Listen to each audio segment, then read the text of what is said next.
Ladies and gentlemen, good afternoon and thank you for joining us today for this masterclass with Colombian chefs Eduardo Martinez and Antonuela Ariza, and a special guest, Tatiana Rojas, lead researcher of the Useful Plants and Fungi of Colombia project. Colombia is the second most biodiverse country in the world. Our territory is home to more than 26,000 registered species of plants, of which at least 5,803 are reported to have some sort of use by humans. The variety of fungi can be as high, however, this has yet to be discovered. To continue to protect our natural treasures and discover new and exciting uses, Colombia's Humboldt Institute has joined efforts with Kew Gardens, one of the leading botanical research institutions in the world. Through the Newton Caldas Fund, Colombia and the United Kingdom are financing the Useful Plants and Fungi of Colombia project, which brings together British and Colombian scientists to develop marketable uses for native plants and fungi, which adds to their value and motivates the sustainable use of biodiversity whilst protecting the surrounding natural resources. This represents an enormous opportunity to develop a bioeconomy for our country. As an example of the potential derived from bioeconomy, Antonuela and Eduardo founded Minimal, a creative and research gastronomy organization and restaurants. Their recipes are based on indigenous ingredients to highlight the traditional and diverse cuisine of Colombia. To guide us through the science behind these recipes and to tell us more about the work being developed between Colombia's Humboldt Institute and Kew Gardens, Tatiana, the project's lead researcher, will also be joining us. Before I pass on to our chefs, I want to thank you all for joining us today, and we do hope you enjoy being transported to Colombia and its exquisite cuisine. It is my pleasure to introduce you to Antonuela, Eduardo, and Tatiana. Thank you very much.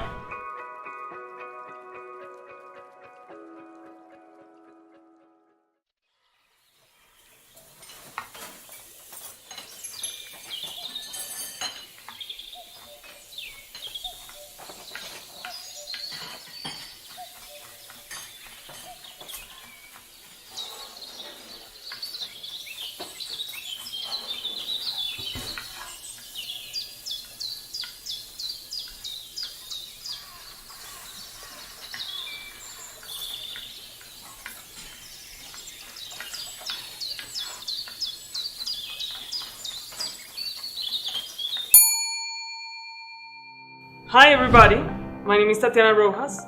I'm an economist at the Instituto Humboldt in Colombia, and I'm very glad to be here today with both Antonuela and Eduardo, that are the chefs and owners of the restaurant Minimal in Bogota, Colombia. As part of our experience today, we're gonna have a conversation about biodiversity and cuisine. So I wanted to first tell you that this is very important because Colombia is the second most biodiverse country in the world. So our biodiversity is green as gold, but we must protect it. And we can do so by performing or undertaking small but concrete actions. We can do so by changing, for example, our diets, or also by knowing where do we buy our products, their traceability, that is, if they are sustainably harvested and if they are traded fairly. In this way, we could do a lot more about our environment.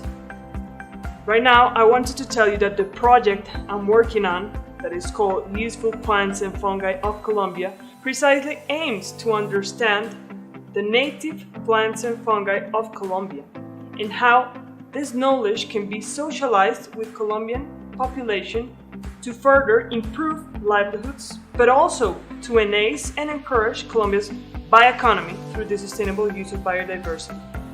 So this project is led by the Royal Botanic Gardens Kew in the United Kingdom with collaboration of Instituto Humboldt in Colombia. This project was funded by a grant called the Newton Fund, which was delivered funds by BASE and the Ministry of Science and Technology in Colombia. All of the funds are delivered by the British Council. Right now we're more than 50 researchers in both countries, and we are undertaking pioneering research to protect our biological assets, but also to understand and also highlight uses by local communities, by businesses, and by people in general, to also take all of this to livelihoods, local governance systems, and diversified economic profit margins. We have, right now, prioritized 20 plant species and 5 fungi species of Colombia.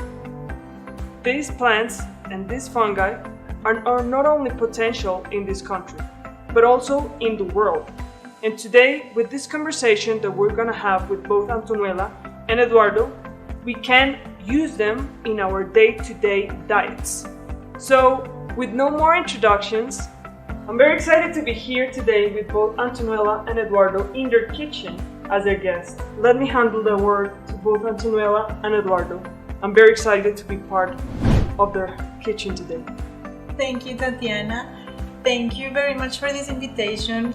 Thank you to the Embassy of Colombia in the United Kingdom. We are very happy to be part of this project. No, increíble esta colaboración, o sea, a mí me parece de verdad sorprendente estar hablando entre Inglaterra y Colombia y hablando de biodiversidad y cocina, que yo sí estoy convencido que estamos en una coyuntura del planeta donde la cocina sí puede hacer como la diferencia en la manera en que nos estamos relacionando con la naturaleza.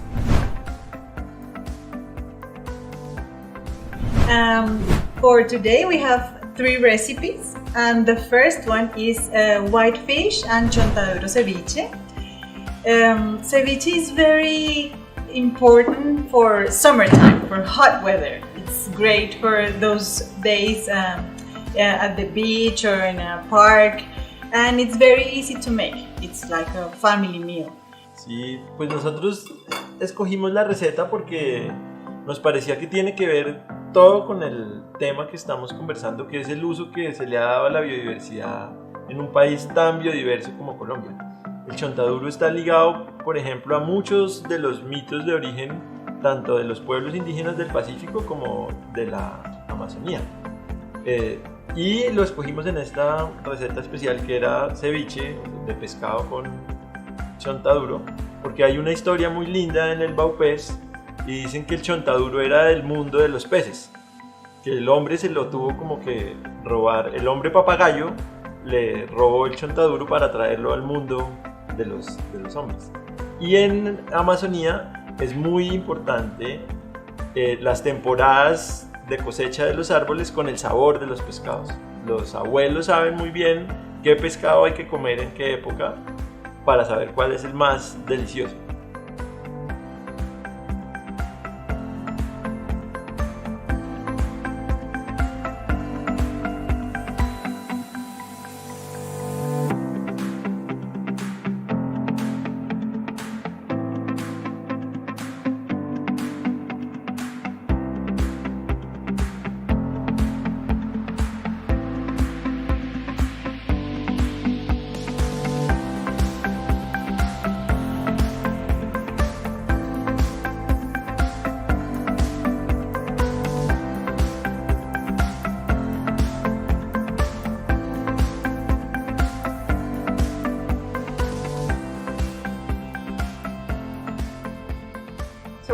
Also, I don't know if you knew about it, but Antonella just mentioned it a bit. Chontaduro palm is one of the most domesticated plants in Colombia and in South America. But also, it can be found in the lowlands of Colombia, that is, Chocó biogeográfico or biogeographical Chocó, and also it can be found in interandean valleys. So it is also very, very nutritious because of its contents of proteins, also fats and vitamins. It can be eaten boiled, in jams, juices, and also in it can be said that flours, right, for soup preparations. I also wanted to tell you a lot more interesting facts about chontaduro. For example, it can be also used in the cosmetic industry. Its oil could be employed as an input for creams, shampoos, and even soaps. But also, due to its rapid growth, communities use the palmito for food industry. Moreover, it can be used also for house construction, and the young leaves for the manufactured textile industry because they dye clothes in green color. Our next recipe are lamb chops with borojo and porter beer with some native potatoes. This recipe is amazing because borojo is very floral, aromatic, and it has many other values. Sí, es bien interesante, ¿no? Porque además el otro dato es que es familiar también del café, es de esa misma familia botánica de las rubiáceas. Y también sus semillas se usan en el Chocó como para hacer una bebida estimulante, se tuestan y se hace una bebida estimulante. La otra cosa como que es sorprendente, que ojalá uno pudiera como compartirlo allá, es el aroma tan increíble. Cuando los borojos empiezan a caer en el bosque, a uno el olor hace que los encuentre, como es tremendo.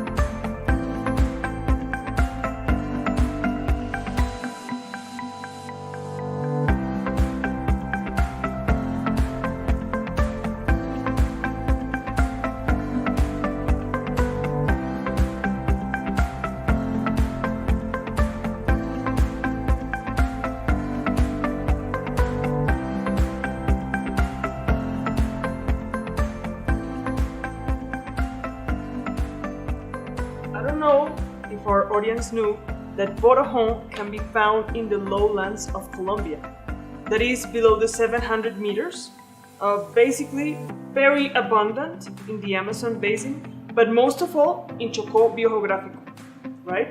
And also its name comes from the Embera indigenous community language that means bodo, that is head, and ho, edible fruit. So it's important because its ancestral or traditional use has been constant and it's very appropriated in the Pacific coast of Colombia too. It is also an aphrodisiac, right, Antonella? So It is. It's important to bear in mind that. I know it is also used in cosmetic industry for hair conditioner and also like skincare. So I mean, it has lots of uses, which is important. Not only like in food industry. In food industry, like we also know that of its high content of calcium and carbohydrates. Like with calcium, it can take care of our bones, it can strengthen them, and our gums. So I mean, it's like a species that has everything, you know. So our final recipe is the most delicious dessert. Guaymaro soil with copoazu cream and golden berries. We have here golden berries and here is our copoazu. Copoazu is a very floral aroma.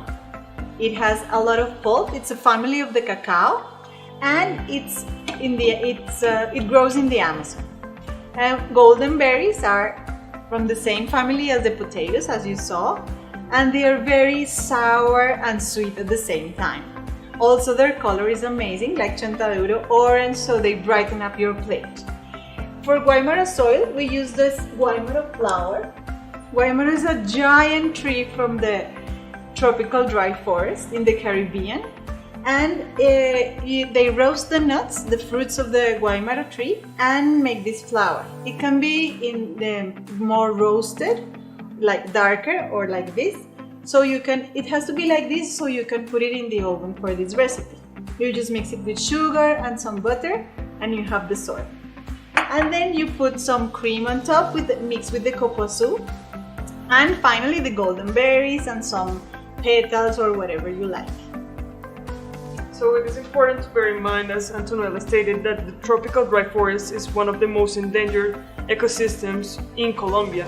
So by using this kind of native products that are harvested in the forest, we can also contribute to its preservation, right? Another fact is that it has a millenary use, by diverse communities in the Caribbean, such as the Sumus, also the Arhuacos, the Wayu, the Kogis, among many others. And right now, local communities have taken those traditions. It's very culturally appropriated here, Festival del Guaymaro, for instance. So that's very important, like when fostering value chains, that these species are used within these communities for livelihoods. Ay, yo quisiera que Antonella nos cuente de Selva Nevada porque aquí está el copoazú y es una historia que tiene todo que ver con la sostenibilidad y la cocina.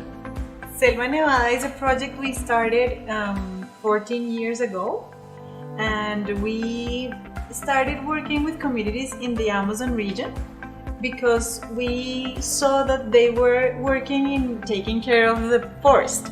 They were already doing that, but many of the families working there didn't have nobody to buy their products. So we thought we should. And so we just started buying the fruit, copoazú, arasá, azaí, camu camu, but we didn't even know what we were going to do with all this fruit. So we decided to open a gelato factory, and we just learned how to make gelato along with the times of the forest. So we had the fruit, and then we learned how to do it. And right now we're working with 800 people, and Selva Nevada has contributed to reforestation and to take care of the forest and its biodiversity. All the fruit we use is from wild fruit, wild forest, and we just wanted also to bring all those Amazonian flavors to the capital city, to Bogota, because they were like lost from us, from our site.